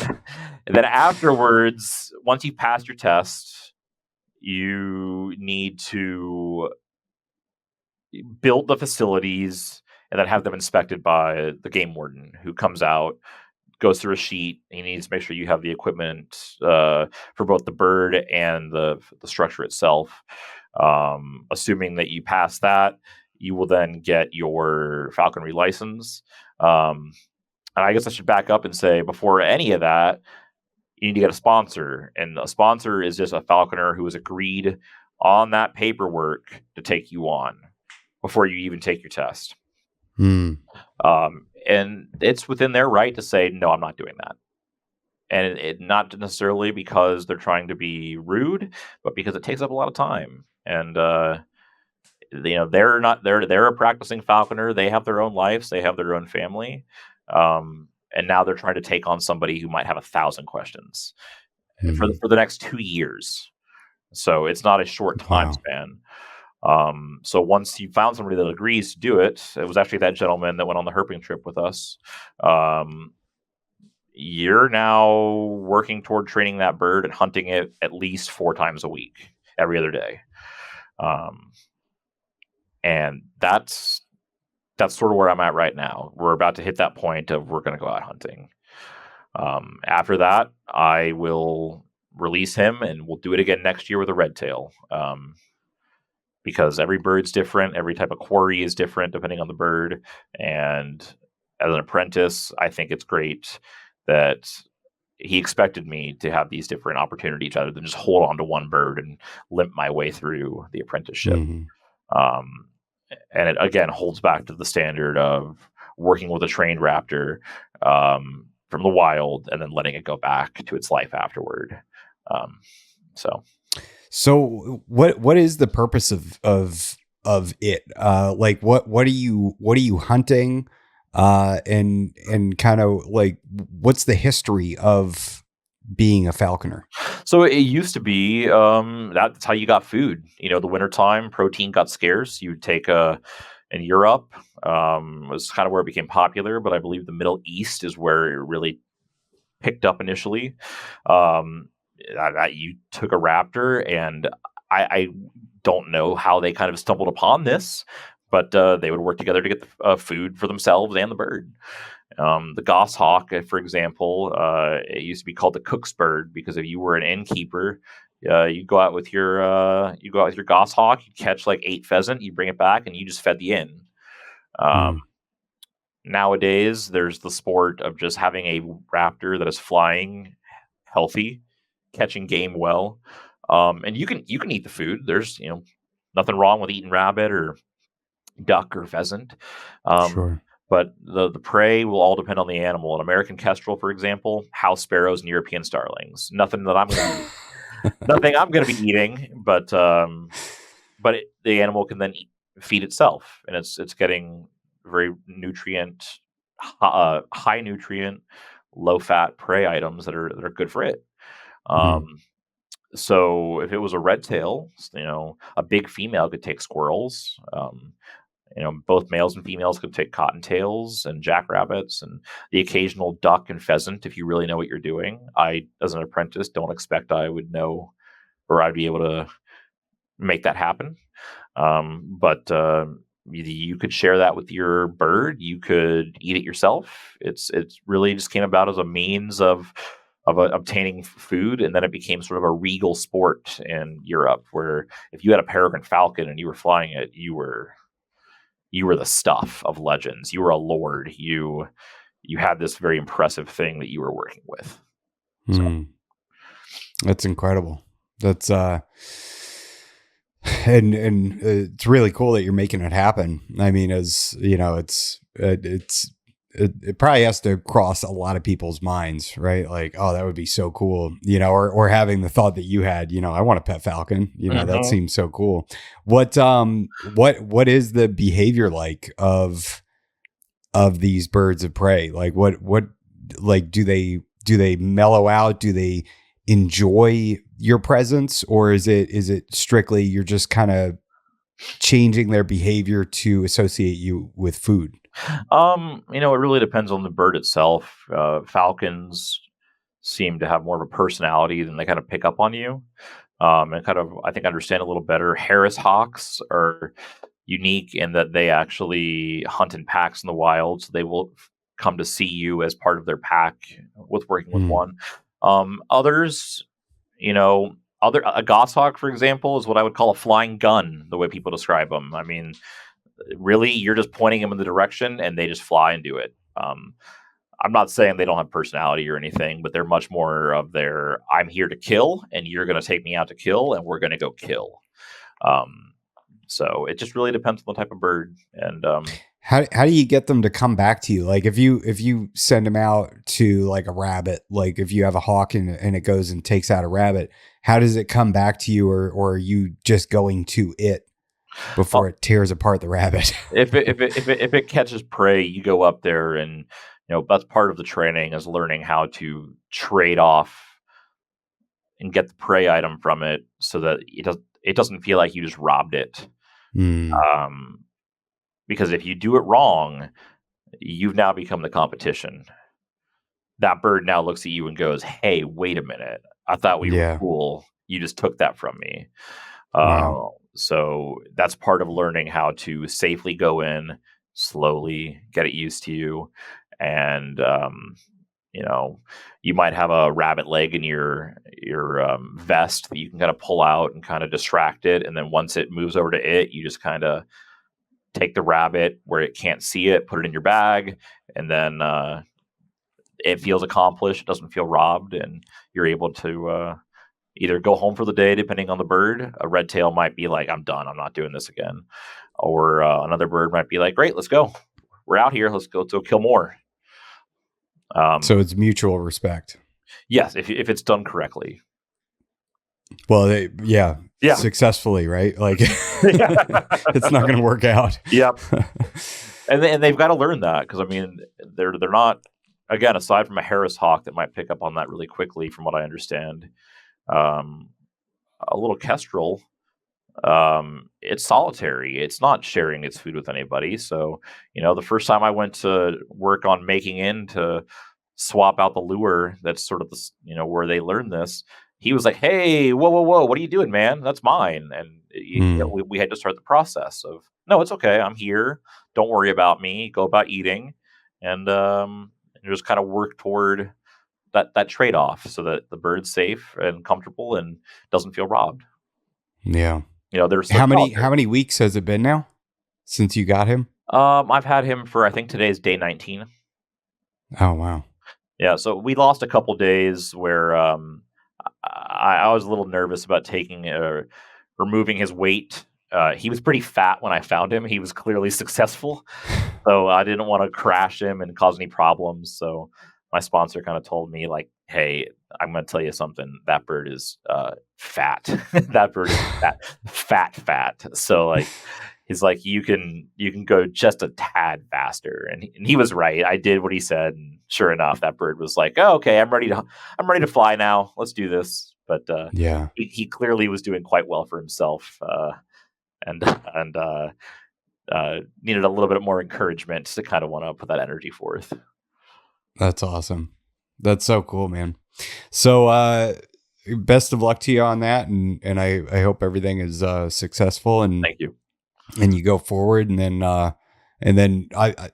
there has to be like a sense of pride with it, right? Where you want to sponsor somebody eventually, right? Like you went through it and you understand it now. So and I mean, without the sponsorships, you have to understand that it ceases to be a thing, right? It's hard to even think about that, because like that's a terrifying thought of like, you're now entrusting somebody else to learn something so complex. Like, you're entrusting yourself to teach somebody something so complex that, like, you don't want to mess them up. You don't want to give them the wrong advice or feel like you're prepared. And like, to me, the thought of that is like impossible to even comprehend. Like, I don't even want to think about it, because that's how far off is that for you? Like, how many years of experience does it take before you become a sponsor? I don't know if I would ever feel comfortable with that. I mean, but no. But in general, once you're a general or master falconer, so I mean, just basically past the apprentice stage, and I know for a fact I'm not even going to entertain the thought for a very long Sure. time.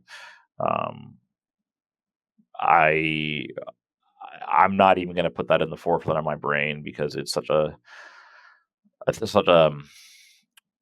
an honor to do it, but then also to feel like you're good enough to tell somebody else how to do it, teach somebody else how to do it. Mm, yeah. That's the thing. I want to be dialed in before that thought even crosses my brain. Yeah. Yeah, I get that. Yeah, you want to make sure it's not like an ego thing that's pushing you forward, that it's an actual experience that you feel Exactly. like you're ready to teach somebody else. Yeah, and that thought is so far away. So Yeah. Well, that's super cool, man. So, changing gears to herping, what you keep, kind of referencing the herping trips and everything. What do you get out and get, or where have you gotten out to, and kind of what are you looking for? Do you go off a list? How does that work? so in Kansas, I've just been trying to do every species of herp in Kansas. So in the summertime, I'll go out 3 to 5 nights a week, and just road cruise for snakes. Damn. That's my personal favorite. I know it's not intense herping, but you can cross a lot of ground, and I don't know. There's something soothing about just driving at night and looking for snakes. But a couple of years ago, me and some guys decided it'd be fun to start doing some other states. So I've done Idaho. I've done a little portion of Montana. I don't even want to pretend like I've done anything in the state other than look for rubber boas. Hmm. I've done a little bit of herping in Arizona. It was mostly for Ensatina, which are a little introduced salamander in like a single spot, which was the only thing I could do in wintertime. New Mexico was last year. We did 7 days in New Mexico. Um, let's see. And when we went to LA last year, we did some herping at some pretty well-known spots, crossed off a couple species. And this year we want to hit the Mecca everybody does, which is West Texas. So Nice. What are you looking for in West Texas? saboks. I love saboks, and I don't want to collect any. I've got enough. I just want to photograph one in the wild, and that's actually why I went to New Mexico. I wanted to photograph a sabak in New Mexico. Plus, there were a couple other New Mexico only natives I wanted to see, but sabak was the primary target. Nice. What about Australia? Is that something you want to make happen? I, with my finances, would love to. I mean, it seems so far off. I would love to make it happen, but Sure. between my animals and my day job, I don't know how feasible it would be for a little bit. Hey, it's good to have goals, That's right. And right now, I've just been enjoying kind of going like, you know what? We can drive 12 hours and we'll be in the state and we can go herping for a week. Hell yeah. That way, at least, like if I do find something I like, I can be like, great, I bought a hunting permit and that's coming home with me. So, Hell yeah. What if you were to go to Australia? Would it be to look for diamonds? Diamonds and shinglebacks, absolutely. Nice. I love both of them, so I'd have to see them. Yeah, yeah, dude. Seeing diamonds out in the wild would be so cool. Absolutely. All right, man. Well, I think is there anything else you want to touch on, or I think we covered basically everything I wanted to talk about. No, I feel like we covered a lot of ground, and yeah, I guess thanks for having me on. It's been an honor, and thanks for dealing with the delay. Oh, heck yeah. No, it was worth the story and all the questions I got to ask you. It's something I've been, kind of personally curious about, and you can read articles and things like that, but talking to somebody with firsthand experience is a lot of fun. So I appreciate you sharing that. Yeah, no problem. Absolutely. All right, man. Have a good weekend. All right. You too.